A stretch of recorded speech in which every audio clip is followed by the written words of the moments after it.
My name is Erica Johnson. I married my husband, who is 10 years older than me, 2 years ago, and we've been living together with our stepchildren, making a family of 4. My daughter, who is 4 years old, and my husband's stepson, a 15-year-old middle schooler. The stepson, named Michael, is a troubled teen and has started to bully my daughter, Emily. One day, out of the blue, Michael punched Emily in the stomach, making her cry. When I rushed over after hearing Emily's cries, I found Michael taking photos, seemingly amused by the situation. What are you doing? Well, her face is just so funny. I barely hit her, and she's crying like a baby. What a crybaby. When I asked Emily, it seemed Michael had punched her in the stomach without any warning. He didn't hold back and seemed to have hit her with quite a bit of force. Emily was in a lot of pain, holding her stomach. She's only 4 years old. How can you be so cruel? Don't you think about how others feel? I couldn't stay silent after seeing my daughter hurt like this. So I scolded him sternly. But then, Michael turned his anger towards me. Shut up. You're not even my real mom. Stop acting all high and mighty. With that, he shoved me away. Michael tends to lash out physically when something upsets him. Even towards me, a woman. I could tolerate it if it were just me, but I can't forgive him hurting Emily. Since talking to Michael didn't work, I decided to discuss this with my husband. When my husband got home and I brought up Michael's behavior, he looked visibly upset. Complaining about Michael again? You always favor your own daughter. It's because of your attitude that Michael acts out. I understand that no parent likes to hear their child criticized. But in this situation, Michael was clearly in the wrong. I pleaded with my husband to talk to Michael, as nothing I said seemed to matter. But my husband just seemed annoyed. Why do I have to lecture him? I'm tired from work. Michael hit a 4-year-old girl. Isn't it normal to scold him for that? Maybe Michael had his reasons for hitting her. It's not fair to blame only him. What reason could there be? He was taking pictures of Emily crying, for fun. That's crossing a line. And for Michael's future, he needs to be disciplined now, or he might end up in real trouble. Stop nagging. It's Emily's fault for provoking Michael. I get that you love your own daughter more, but blaming Michael is wrong. It's actually my husband who always favors his own child. Whenever something comes up, my husband always prioritizes Michael. Even when we talk about going out to eat, he never listens to Emily's opinion and only cares about what Michael wants. It seems like Emily has her grievances, but she always keeps them to herself. I guess she's scared of getting scolded by my husband and Michael if she speaks up. The image of Emily's sad face comes to my mind, and I feel my emotions rising. If we're going to keep living together, you need to discipline Michael properly. You say I only dote on my daughter, but isn't that what you're doing? Emily is always being forced to hold back. I wish you'd think about her a bit more. What? What did you just say? I could see that my words had made my husband even angrier. While we were arguing, Emily came over. Probably worried about what was happening. What's going on? Mom, are you guys fighting? I'm sorry for scaring you. Damn, what an annoying kid. I can see why Michael wants to hit her. What? What are you saying in front of Emily? Well, it's true, isn't it? She always starts crying over nothing and never warms up to us. That's because you've never opened your heart to Emily. Man, I shouldn't have married a divorced woman with a kid. I felt something break inside me at my husband's words. I just can't go on with this person anymore. That's what I was certain of. Leave right now. What? I'm fed up with you guys. Let's just get a divorce. Don't get mad. It's her fault she gets hit. You always take your daughter's side. Try being a good kid for once. My husband said this to Emily. She looked like she was about to cry. I had reached my limit. We're getting a divorce. This is the end for us. What? Are you serious? Yes, I am. You think you can divorce me? You can't live without my income. I'm serious. I can't do this with you guys anymore. Fine by me. Just seeing your faces irritates me. It'll be a relief to get divorced. Saying that, my husband left, laughing loudly. He showed no sense of crisis. Later, I signed the divorce papers I had prepared earlier and submitted them to the court. These papers were actually prepared by my husband. Whenever he was unhappy with something, he would threaten divorce. If you're gonna keep complaining, I'll just divorce you. I only asked you to discipline Michael. Why does it have to come to divorce? It's because you keep making Michael out to be the bad guy. I was just saying it's not good for Michael's upbringing to keep going like this. He's out at night, causing trouble at school. That's why you're so annoying. Sign here, and I'll submit it to the court. This was how my husband had threatened me, showing me the filled-out divorce papers. I think I lost any love for my husband about a year after we got married. But I stayed because I wasn't ready to leave yet. I didn't just file for divorce. I also filed a report for the harm done to Emily. When I talked to Emily, it turned out that she had been hit by Michael many times when I wasn't around. Emily had been threatened by Michael that he'd hurt her badly if she told me, so she never reported it.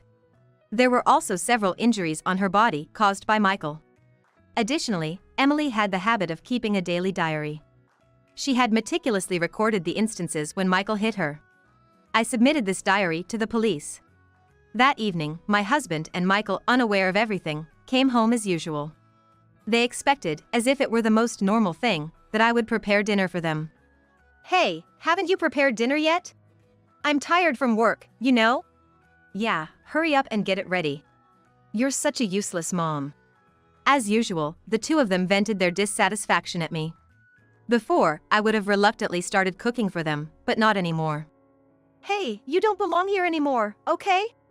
We're strangers now, so could you please not just walk in like you own the place? What are you talking about? This is our home too. Just get the dinner ready already.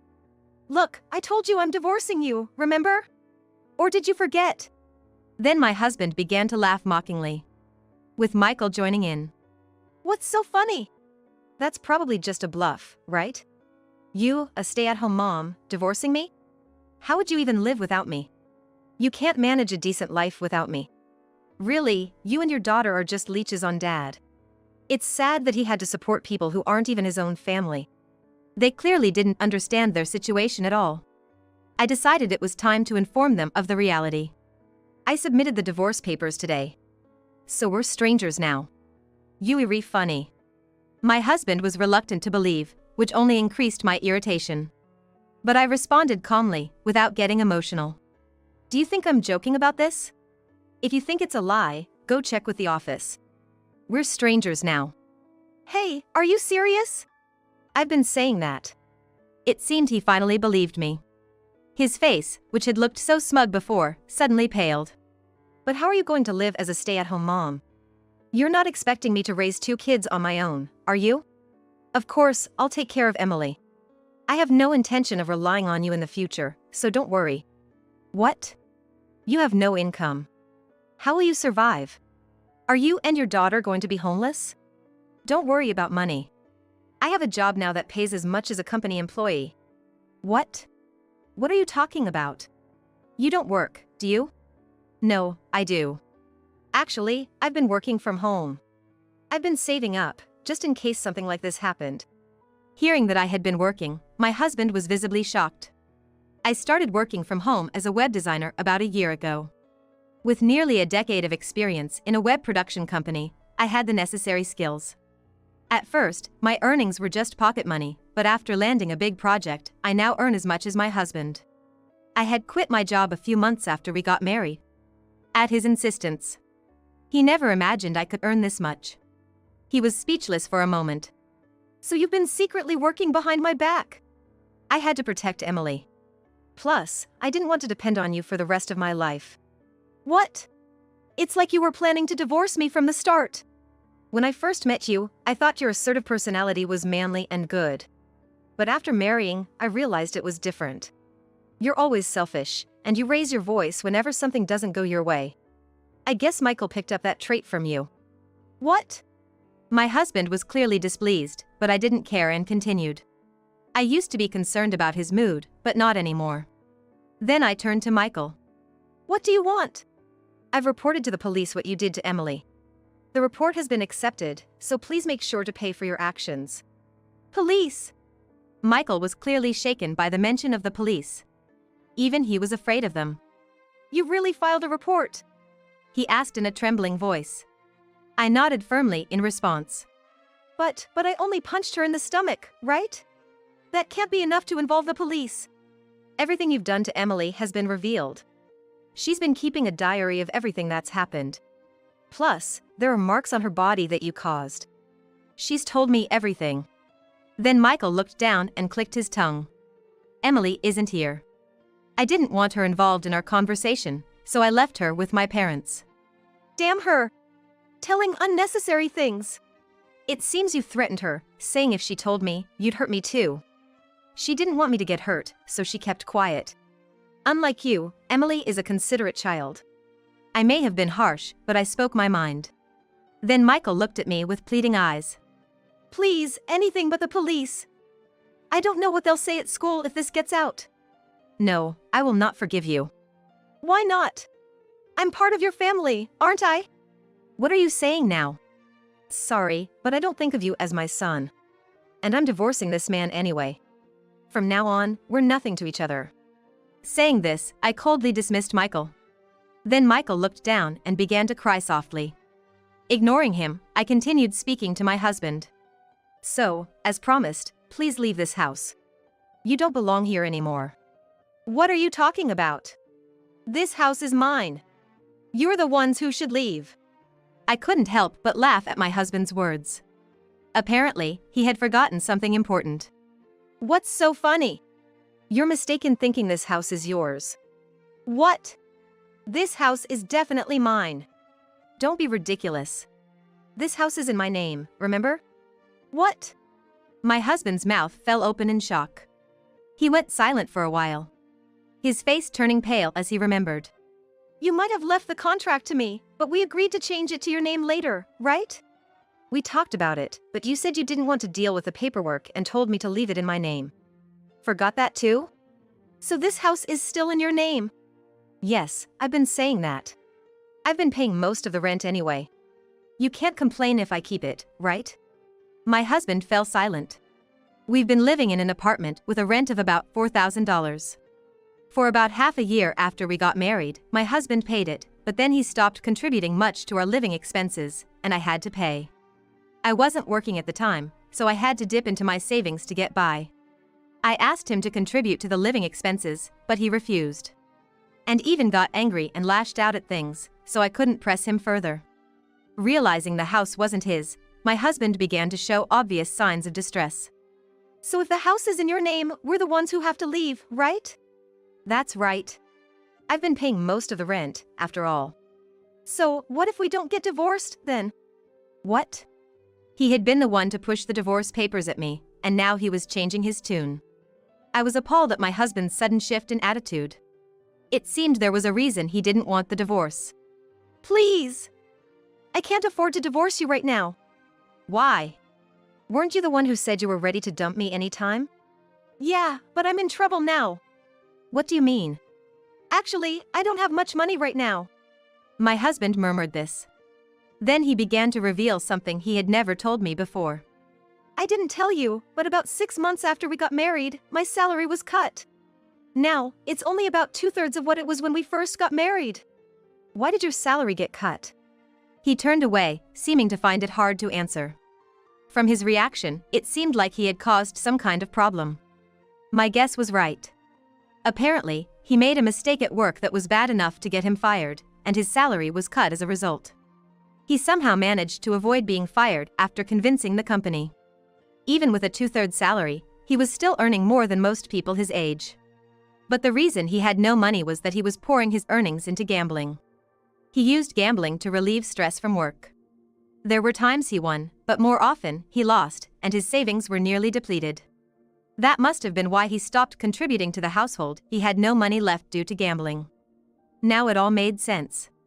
I understand that you don't have money, but I still have no intention of staying with you. I've already submitted the divorce papers. We can just submit the marriage papers again, right? What's the point for me to stay with you? I'd get nothing but a violent stepson who hurts my daughter. Hey, stop saying bad things about Michael. He's hurting too. Michael was sitting nearby, crying. Seeing him like that didn't affect me. Emily had suffered much more than him. It might sound harsh, but I wish Michael would suffer a lot more. You always take your son's side. Well, yeah, Michael is my real son. Then it's only fair for me to side with my real daughter, right? To protect Emily, I'll cut ties with you. Please, never bother us again. I spoke firmly, but my husband seemed unable to accept it. Then he started saying this. Did you tell our parents about the divorce? I bet my dad and mom won't agree. My parents agree with the decision, and I've already informed your parents. They even apologized on your behalf. No way. He couldn't believe it. But it was true, I had already informed my in-laws. Fortunately, they are reasonable people. When I told them about the situation at home, they deeply apologized. They said they had no right to oppose our divorce and agreed with it. However, my husband still didn't want to believe it. There's no way my parents would agree. They were so happy about our marriage. Why don't you check with them then? He seemed unsure about it. And hesitated. So, we're divorcing, right? There's a matter of packing your things. I'll give you a week, so please leave soon. Wait. Let me confirm with my parents first. I can't accept this. Suit yourself. Then he started calling his parents. My mother-in-law answered the phone. And was cold towards him. I could hear her voice too. You really agreed to our divorce? Yes, we did. Continuing this marriage would only make Erica and Emily suffer. In fact, we were the ones who suggested the divorce. No way. They were so happy about our marriage. Sure, we were happy then. But who knew you would turn out to be such a terrible husband, neglecting to contribute to the household and constantly complaining to Erica? And you never reprimanded Michael for hurting Emily.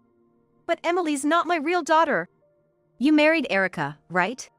Then you should have treated her precious daughter Emily equally. But I guess whatever I say now won't make a difference to you. My mother-in-law is usually a calm and kind person. She had always been like that towards my husband too. He must not have expected such a cold response from her. He was visibly shaken. I hope you understand, but your father and I intend to cut ties with you. We have no desire to associate with Michael, who hurt Emily, so please don't come back here again. Are you serious?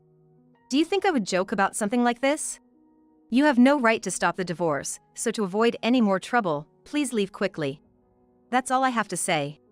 Goodbye. With that, my mother-in-law unilaterally ended the call. After that, my still unsatisfied husband tried to call my in-laws several times, but they ignored him. It seemed they had even blocked his number on their cell phones. My husband, now abandoned by his own parents, slumped down, seemingly out of his senses. Then, Michael began to speak. His eyes were red and swollen with tears. Please, don't tell the police. I was having a hard time at school and I took it out on Emily. I knew it was wrong, but I couldn't help myself. Michael, tearfully, began to explain his feelings. The reason he had been harassing Emily was due to stress at school. Despite his flashy appearance and behaving like a delinquent, it seemed Michael was completely ignored by his schoolmates. He was supposedly part of a certain delinquent group, but even they didn't really consider him a friend and just used him. Michael was lonely, having no real friends and always feeling isolated. He told me all this while crying. But that doesn't change the fact that you hurt Emily, does it? Just because you were hurt doesn't mean you can hurt others, right? Of course, I had no intention of forgiving him easily. Michael probably thought he would be forgiven if he told the truth. His eyes filled with even more tears. I'm really sorry.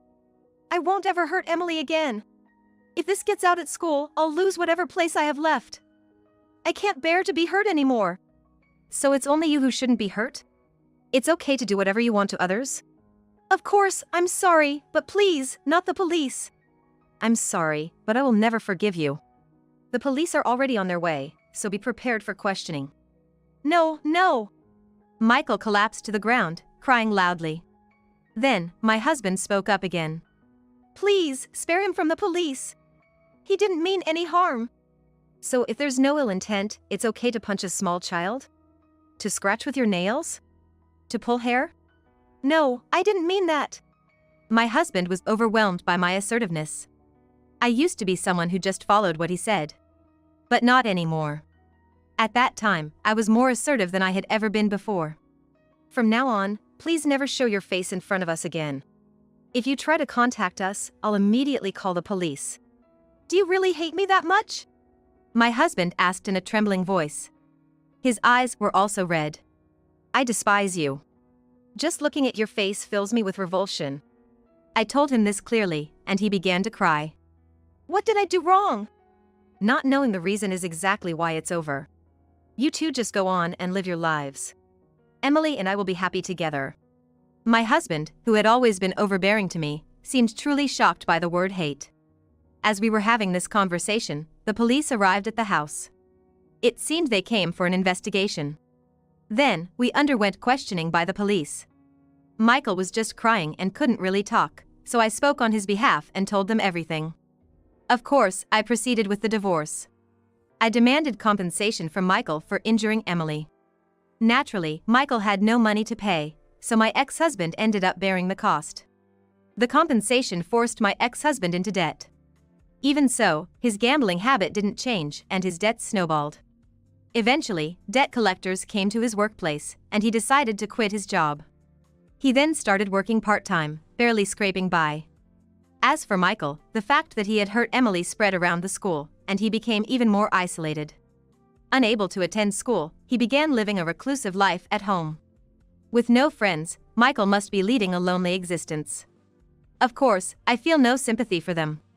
In fact, I feel relieved that they are getting their just desserts. On the other hand, I moved out of the apartment with Emily to a different place. I didn't want to continue living in a place filled with memories of them. Since Emily and I started living alone, she has been showing more smiles. Seeing Emily happy gives me peace of mind. I intend to continue protecting my precious daughter.